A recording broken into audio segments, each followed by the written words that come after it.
Cuando la polémica política se apodera de una causa social, se corre el riesgo de que todo el debate acabe reducido a una ley, a una táctica, a unas personas. Pero el 8M es mucho más, y el machismo sale a borbotones cuando rascas en cualquier sitio. Soy Juan Luis Sánchez. Hoy en Un Tema al Día, 5 datos poco conocidos que piden feminismo a gritos. Una cosa antes de empezar. Hola, Juanjo de Podimo, otra vez por aquí. Oye, ¿todavía no has probado nuestra aplicación Podimo? Entra en podimo.es/aldía porque te regalamos 60 días gratis. 2 meses gratis para escuchar los mejores podcasts y audiolibros. En Podimo. Hoy es 8 de marzo, día de reivindicación feminista, y corremos el riesgo de que las tensiones políticas nos acaben nublando la vista. Por eso, nuestro ejercicio de hoy es sacudirnos de táctica partidista, de trincheras, para recordarnos cuál sigue siendo el fondo de la cuestión. La sociedad es machista, y no solo en aquellas grandes cosas que ya todo el mundo tiene claras. Hay ejemplos fundamentados en casi cualquier sitio. Tiramos de periodismo de datos y tiramos de perspectiva de género. Ana Requena Aguilar, redactora jefa de género del diario.es. Hola. Hola, ¿qué tal? Con Ana vamos a repasar 5 datos, 5 titulares que hemos ido publicando en los últimos meses en el diario.es y que nos asoman a lugares donde el machismo sigue viviendo bastante tranquilo. Primer detalle, Ana. Las indemnizaciones judiciales. En los juicios, cuando hay condenas por violencia en general, puede haber indemnizaciones. Y sin embargo, casi la mitad de las condenas judiciales por agresión sexual no incluye una indemnización económica para la víctima. Sí, era uno de los resultados de un informe del Grupo Antígona de la Universidad Autónoma de Barcelona que analizaba, entre otras cosas, cómo son esas indemnizaciones. El grupo analizó unas cuantas sentencias de unos cuantos tribunales superiores de justicia, es decir, no es una cifra que podamos decir que es sobre el total de sentencias, pero da una idea del número tan bajo, ¿no?, de sentencias por violencia sexual que incluyen indemnizaciones para la víctima, es decir, que incluyen la reparación económica. Además, el estudio también concluía que en buena parte de los casos esas indemnizaciones, cuando las hay, son muy bajas, son de 6.000 euros o inferiores, ¿no? Y ellas, las investigadoras, hablaban, bueno, pues de que en absoluto sirven para reparar el daño y que, bueno, que casi son casi ofensivas, ¿no? Porque parece que desde luego no están teniendo en cuenta el daño ni las consecuencias del daño, ¿no?, que implica para una mujer haber sufrido una agresión sexual. Lo vimos hace poco con la denuncia de agresión sexual contra el futbolista Dani Alves. La víctima renunciaba de antemano a la indemnización a la que tendría derecho. ¿Esto por qué pasa, Ana? Pues es algo habitual. Cuando hablamos con expertas nos dicen que es algo desgraciadamente habitual y que tiene que ver con los estereotipos que operan sobre las mujeres que sufren violencia sexual. Esta idea, ¿no?, de que parece que las mujeres denunciamos porque tenemos algún tipo de interés espurio, ¿no?, de interés oscuro, y que renunciando a esa indemnización, bueno, pues parece que intentamos que nos crean, intentamos que vean que nuestras razones son genuinas y verdaderas y que no están guiadas por cualquier otro interés, por ejemplo el interés económico, ¿no?, porque también está ese estereotipo de la mujer interesada y de la víctima interesada que lo que quiere es denunciar para obtener algún tipo de beneficio económico. Una cosa más también llamativa sobre las sentencias, el lenguaje. ¿Cómo están escritas esas sentencias? Sí, este estudio y otros también del Grupo Antígona analizan también qué tipo de estereotipos aparecen en las sentencias por violencia sexual.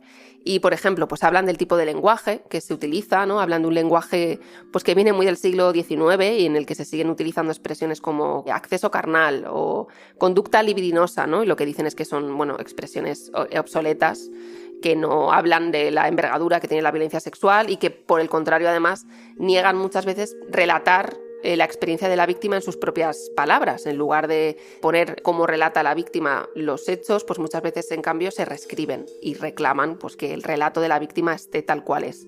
O, por ejemplo, hablan de un concepto de intimidación muy androcéntrico, es decir, una intimidación en la que tiene que existir una cantidad de violencia y de intimidación muy grande, ligada a lo físico, ligada pues a lo mejor a la presencia de armas, pues que es una intimidación que no es la que más sucede en las agresiones sexuales y la que tiene que ver con la experiencia de las mujeres que sufren violencia sexual. Vamos al segundo dato. El segundo dato que nos ha llamado la atención, que queremos rescatar hoy sobre violencia machista también. Las denuncias. Se dice siempre, hay que denunciar, tienen que denunciar, hay que animar a las mujeres a denunciar. Y sin embargo, en 2022 hemos visto que el porcentaje de mujeres asesinadas que había denunciado previamente era muy alto, mayor incluso que el habitual. el 41% de las mujeres asesinadas había denunciado, Ana. Sí, es un dato del año pasado y bueno, es un dato alarmante porque siempre se ha transmitido la idea de que denunciar te protege y efectivamente denunciar es lo que permite poner en marcha, bueno, pues mecanismos de protección como las órdenes de alejamiento, por ejemplo, o que existan las pulseras para los agresores. Pero claro, esta cifra nos habla de que hay algo que está fallando. Ha habido varios comités de crisis que se han activado en los últimos meses precisamente para ver dónde está fallando la cadena de protección. Y la mirada está puesta en los protocolos, en las valoraciones de riesgo, en si se están haciendo adecuadamente, en si se están haciendo teniendo en cuenta todos los factores que hay que tener en cuenta o no, en si se están utilizando los equipos forenses y los protocolos que existen, ¿no?, a disposición de los jueces para hacer esas valoraciones más adecuadamente, en si hay las unidades de valoración forense suficientes para hacerlos, si se acude a ellas, si no. Y también, bueno, habla de que la violencia de género se entremezcla con muchas otras discriminaciones. Pues ahí hay casos de todo tipo y a lo mejor vemos cómo, además de denunciar, pues necesitas un lugar y una vivienda a la que ir después de denunciar, por ejemplo, ¿no?, para poder separarte, pero también para poder vivir, para poder tener acceso, ¿no?, a una vida sostenible económicamente después a lo mejor de separarte y no seguir dependiendo de tu maltratador. Es decir, que creo que habla de fallos y de la complejidad de abordar muchas veces la violencia machista, a la que hay que responder pues con muchos medios y con muchos recursos. Damos el salto a lo laboral para ir al siguiente tema. Hay más mujeres matriculadas en la universidad que hombres. Hay un 56% de mujeres universitarias. Y, sin embargo, en carreras de tecnología, de ciencia, de ingeniería, de matemáticas, son solo el 36%, Ana. Bueno, depende de qué carreras de ciencia también, ¿no? Porque incluso dentro de las carreras de ciencia hay ramas en las que sí que hay una presencia de mujeres y hombres paritaria, pues biología, química, arquitectura. La cosa cambia mucho, es mucho más drástica en ingeniería informática, ingeniería mecánica, ingeniería eléctrica. Ahí la inmensa mayoría de personas matriculadas son hombres. Y también mirando datos de algunas carreras más típicamente feminizadas, educación infantil, educación social, por ejemplo, vemos cómo siguen muy feminizadas y apenas hay hombres matriculados. A ver, aquí lo que es clave pues es entender hasta qué punto tienen impacto los roles de género. Y hasta qué punto, cuando hablamos de cómo influyen los mensajes que niñas y niños reciben desde peques, los juegos que se les ofrecen, las actividades que se les ofrecen, realmente influyen a largo plazo en las elecciones que una persona hace en su vida. Las elecciones que también tienen que ver con lo que decide estudiar y a lo que decide dedicarse. Y está claro que esos roles de género siguen operando pues de manera muy fuerte. Y luego pues que hay ámbitos muy, muy asociados a la masculinidad, que muchas mujeres también sienten muy hostiles cuando entran en ellos, ¿no?, como es el de estas ingenierías que hemos mencionado, y también muchos hombres que cuando entran en ámbitos muy feminizados, pues también de alguna manera muchas veces se sienten estigmatizados. Vamos al siguiente tema. Vamos a mirar no a las empresas, sino a las administraciones públicas, donde además supuestamente hay leyes de paridad ya en vigor.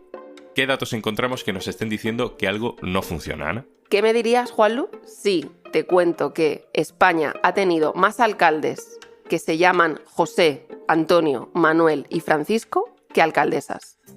Es decir, que el poder municipal está y ha estado tremendamente masculinizado y que es un ámbito de poder donde hay más resistencias a esa paridad, ¿no? Parece una anécdota, pero estamos hablando de que casi un poco más de la mitad de los municipios de España nunca han estado regidos por una alcaldesa, siempre han tenido alcaldes hombres. ¿Pero cómo es eso?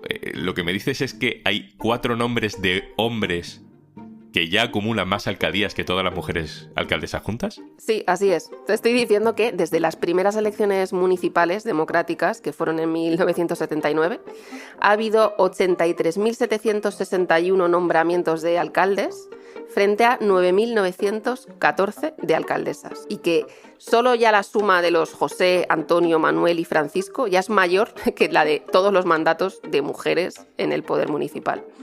Lo que sabemos también es que a mayor tamaño del municipio sí que normalmente hay más probabilidades de que una mujer haya llegado a ser alcaldesa y que, claro, la ley de igualdad sí que obliga a que haya una representación de entre el 60 y el 40% de los dos sexos por cada tramo de 5 candidatos de una lista electoral y del cómputo global de la lista, ¿no? Pero claro, este requisito solo operaba para los municipios de más de 3.000 habitantes.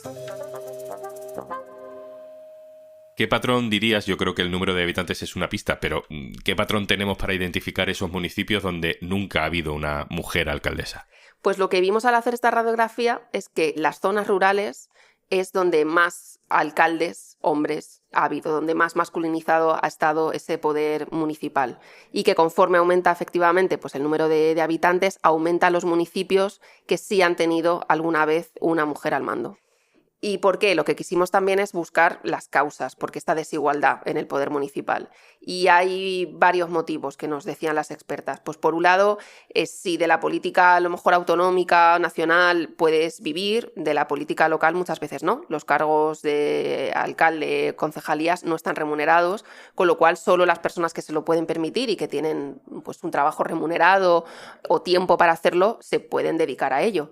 Y claro, ahí la política se convierte en una especie de triple jornada para las mujeres. Si ya sabemos que hay un reparto muy desigual de los cuidados y que recae mayoritariamente sobre las mujeres, añadirte además una labor y una tarea política que no está remunerada, pues es imposible para muchas mujeres. Pero también el desinterés de los partidos. Y luego pues que hay también roles de género en el poder, y cuanto más pequeño es ese municipio muchas veces pues más difícil es romper esos roles de género, en lo que se espera de un hombre y de una mujer y de un vecino y de una vecina, y esto también ha hecho que el poder local pues esté sobre todo en manos masculinas. Vamos a terminar con un último dato que así de primeras puede parecer esperanzador.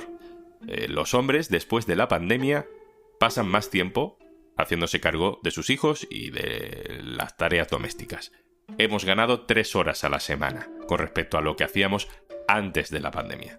Sí, es la conclusión de un estudio del Observatorio Social de la Caixa que analiza cuántas horas al día dedicaban hombres y mujeres al cuidado y las tareas domésticas antes y después de la pandemia. Y lo que ven es que sí que los hombres han aumentado 3 horas a la semana esa dedicación y que las mujeres han reducido su dedicación en esa cantidad. Aún así, la situación sigue siendo muy desigual, porque claro, si ya partíamos de una desigualdad, las mujeres dedicaban muchas más horas que los hombres, en realidad esa brecha sigue siendo muy grande, ¿no? Digamos que ahora los hombres dedicarían de media unas 19 horas semanales a estas tareas y las mujeres 30. Es decir, sigue habiendo 11 horas de diferencia a la semana en la dedicación de hombres y mujeres a los cuidados. ¿Qué más sabemos sobre cómo evolucionan esos equilibrios en el ámbito privado? Pues sabemos que también hay diferencia en a qué tareas se dedican hombres y mujeres.